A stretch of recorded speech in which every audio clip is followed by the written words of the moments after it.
Hey guys, Man here, and before we jump into this Magic the Gathering video, I wanted to say thank you for your support of my content. If you haven't yet, hit that subscribe button so you can be notified when we go live with a new video. Make sure you're hitting that bell as well, and make sure to leave a comment on your thoughts on this video. I love getting discussions going in the chat about the decks that we discuss on this channel. And without further ado, let's jump into the episode. What's up, YouTube? That's right, this week we're talking all about our mono red Prowess deck. Now, if you guys are familiar with mono red style of decks, or in particular the Prowess decks, if you've been playing Modern, it should seem familiar because it did crop up around the time of Arclight Phoenix, when there was that kind of blue-red version that most people were familiar with, and then there was also the mono-red version. Now, this version of Prowess has gone through some changes. It's stripped away Arclight Phoenix, and it's gone kind of more speed, more power. The other lists, you could kind of have those big burst turns, where this is just kind of all burst all the time. Now, we're going to talk a little bit about the list today. We're going to talk about kind of why the cards are in the list and how they kind of synergize and work well together. And, you know, just kind of discuss kind of how the modern meta is shaping up in 2020. If you guys, you know, like the stuff, let me know what you think about the deck, because I love getting those discussions going in the chat with you. So without further ado, let's talk about the creatures here. So I've got Monastery Swiftspear up on the board because that is kind of our number one, right? We look at it and we're like, okay, this is like the epitome of a Prowess creature that most people think about, right? And for those that don't remember, Prowess is that mechanic that whenever you cast a non-creature spell, this creature gets +1/+1. Now, Swiftspear has haste, so you can kind of swing in that turn one. It's the only turn one creature that they have in their list that does have haste, but makes it very relevant later in the game if that first couple turns are the setup turns for them, where maybe they don't have a Swiftspear, maybe they have their other Prowess 1-drop, which is our Soul Scar Mage, that they can kind of get in there and do more damage. So the only other benefit that Soul Scar Mage has is that when you're dealing damage to creatures with some of your burn spells like Lava Dart, Lightning Bolt, things like that, it will be able to do it in the form of -1 counters to creatures. So it kind of helps you out to be able to kind of burst through if you need to switch gears, or you're playing against a like infect list or something like that. You have this kind of ability to kind of deal with creatures.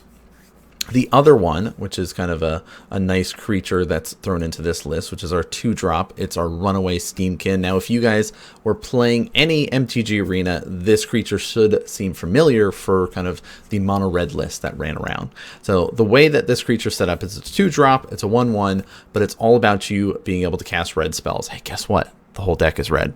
Don't have to worry so much about this. You got to put a +1 counter on it. You can remove 3 of those +1 counters and add 3 red to your mana pool, so you can just sort of accelerate out, dump a bunch of spells out off of this, because it's going to be very easy for you to be able to just play a bunch of spells. It does cap the number of +1 counters too, so you don't have to worry too much about that, but it becomes a 4/4, right? It's very easy for it to become a 4/4 in that regard, and that can be a lot of damage. The other creature that is in this list, so let's say goodbye Steamkin, hello Reveler. So a way to kind of recur and kind of come back if something happens, you're playing against a deck that's got a good amount of removal, and they get in there and they can take your creatures out. The other Prowess creature that's in here is Bedlam Reveler, and he costs 1 less to be able to cast. So you see there, you're like, 8 costs? Why are you running an 8 cost in this list? It's because he's never really 8 costs, right? You're going to be playing all these spells. He's going to get reduced his cost, and then you can cast him much cheaper. And when he enters the battlefield, you discard your hand, draw 3 cards. And if you've been dumping all these spells at your opponent this whole time, then you won't have to worry as much, because he'll be free and you'll have less cards in your hand, and it's easy to just kind of refill, have more burn spells to finish them off. Also has Prowess, so there is that to think about. Now, you have these creatures in here that don't have haste, so you have to have a way to kind of deal with the fact that you're having to wait a turn, giving your opponent. So that's where we kind of have this crash through. Kind of once we get there, like, all right, you've got blockers, let's get in and do this kind of big burst, kill you 1 turn kind of thing, because you've had a turn to set yourself up and be ready to go. So now all my guys have trample. I draw a card, can draw into more stuff, and it's Prowess. So let's say we have Bedlam Reveler out. Sweet, already he's going to be swinging in for 4 damage. Let's say that I drew some other spells off it, and it's easy that he's going to get up to 5, 6, 7 damage that I'm swinging in for. And that's just with one creature, right? That's the power of the Prowess, is that you just kind of stack on all this incremental damage and just burst them down in this one couple of turns. It's a very, very fast list that can be able to do huge swings of damage in those first 2, 3 turns. You know, Modern up to this point is considered, right, that turn 4 format, but we're seeing these super fast decks exist that, you know, Wizards tried to do stuff to slow things down, hasn't worked, right?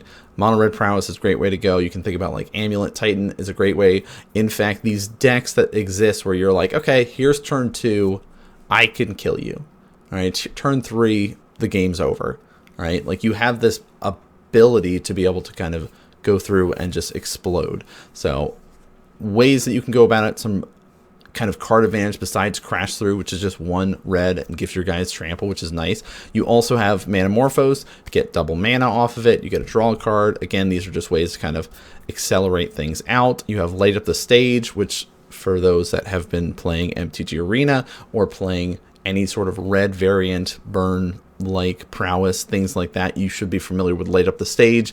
But if you haven't yet, you can see over here, you can exile the top 2 cards of your library, and until your next turn, you can cast those cards. Now, it does have that Speculate, so if you dealt damage this turn, it only costs 1 red instead of the 3 that you would have to pay, so there is that nice ability to kind of power through. We've also got our burn spells to go along with things, because that's part of the power level of this deck. You have these Prowess creatures that you're like, all right, I'm constantly making them bigger every turn because I'm flinging spells and playing spells. But a lot of those spells that you're playing are being flung at your opponent's face. So we've got things like Lava Dart, which you can deal 1 damage to a creature or a player, and you can sack a mountain and then be able to flash it back from your graveyard. So that has that ability to be like, all right, I can finish somebody off real quick. I don't need this mountain anymore, right? I can kill them clean, no problem.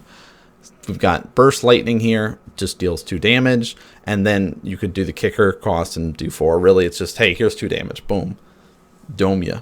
Lightning Bolt, of course, 3 damage, everybody knows, and then Lava Spike, 3 damage. Now, Lava Spike is exclusively just 2 players, where the other ones do have the ability to target and change things up. It's only running 18 lands, doesn't need very many, and you can see kind of the lands that it is running is the ability to kind of those horizon lands, if you will, so you can be able to sack them and draw cards, 13 mountains, pretty clean, straightforward. Even the sideboard here is like, okay, there's going to be the ability that I need to gain life. Even in the mirror matchup, if I have a Dragon's Claw and you don't, you're going to have a really bad time. And it's not going to work out very well for you. Bone Crusher Giant is in here also because people have run things like Skull Crack in the past, where it basically 3 damage and it prevents them from gaining life. So now you have Bone Crusher Giant that can do that for the 2 damage, can't gain any life, and you can't prevent your damage this turn, kind of thing. So it basically takes on the other aspect. Instead of people gaining life, I don't care about that. I just am preventing you from stopping the 2 damage. And then I have a 4/3 body next turn, essentially. So it's that nice kind of, I need more threats on the board, because 15 is a decent amount. But if you're playing against a removal heavy deck, it could be very tough, and you're just going to have to rely on your burn spells. So bringing something like this in the board makes a lot of sense. Blood Moon is in here, just kind of shutting off non-basics, surgical, anger. So you have that kind of nice wide variety. Here's against like the lovely graveyard-based strategies that exist that you just want to exile them so they don't come back later. Same thing with surgical. You can kind of mess with things, strip things out of people's lists. But really, if you're looking for a quick burst style deck, this is a good one to go, and it's easy enough to learn. It's one of those decks that's easy to learn, hard to master, which a lot of decks are in Modern, which is nice because it's like, it might appear straightforward. Oh, I just played this Prowess creature and I just dome you in the face with this spell and then turn him sideways. But there's a lot more nuances on when to do certain spells and when to be casting your Crash Through, your Manamorphose, and Light Up the Stage, and when do I need to get rid of my counters off of my Runaway Steamkin to kind of get the maximum amount of damage in, and, you know, really set yourself up. But if you're looking for quick decks, this is the one to go for. Now you have ways to kind of interact with their creatures. That helps you a lot. You can also just try to race against them and just like, all right, I'm going to ignore what you're doing and you're going to ignore what I'm doing, and we're just going to try to kill each other, and whoever can kill each other first wins. And we'll just play this race game. And there are certain matchups where that is the case. All right, you're just like, I just got to hope, right? And you can bring in sideboard cards to kind of help you and gain life and mess with them a little bit, but it's whole idea is to do these bursts and just kind of knock them down. Boom, boom, boom, boom, boom. So the whole modern meta is kind of shifting back into this, right? We're seeing these changes take place where lists were kind of slower at one point and then just kind of major speed up. And now we're kind of had that banning. A lot of cards kind of got adjusted. Decks were trying to stabilize and see where they're going, right? The Urza decks are now going through a new iteration trying to find where they fit now in the modern meta, and so decks are kind of adjusting accordingly. Usually right after a banning or stuff like that, we see kind of whatever consistent fast decks exist are going to come back up real quick, because it's easy to be able to just kind of steal wins away from people. And like, hey, if you're trying to play fair magic, you're trying to play Jund, stuff like that, you're going to have a bad time. So it's definitely a good deck to play in Modern, and a good deck to learn if you're trying to get into Modern, because some of these cards are standard cards, right? Runaway Steamkin, Light Up the Stage, things like that. So as decks go, because Modern is more expensive, it's an easy gateway to get into Modern. So I hope you guys are liking this list and this sort of video. Let me know what you think about the Prowess list. Did you like this version? Did you like the one with Arclight Phoenix? Are you guys still saying, you know what, I've moved on from Modern, I've moved into Pioneer, this is what I'm playing in Pioneer? You know, let me know what you guys think about what's going on currently in Modern overall and Magic overall. But that's going to do it for this video, guys. Thanks so much for tuning in and watching, and I'll see you guys next game.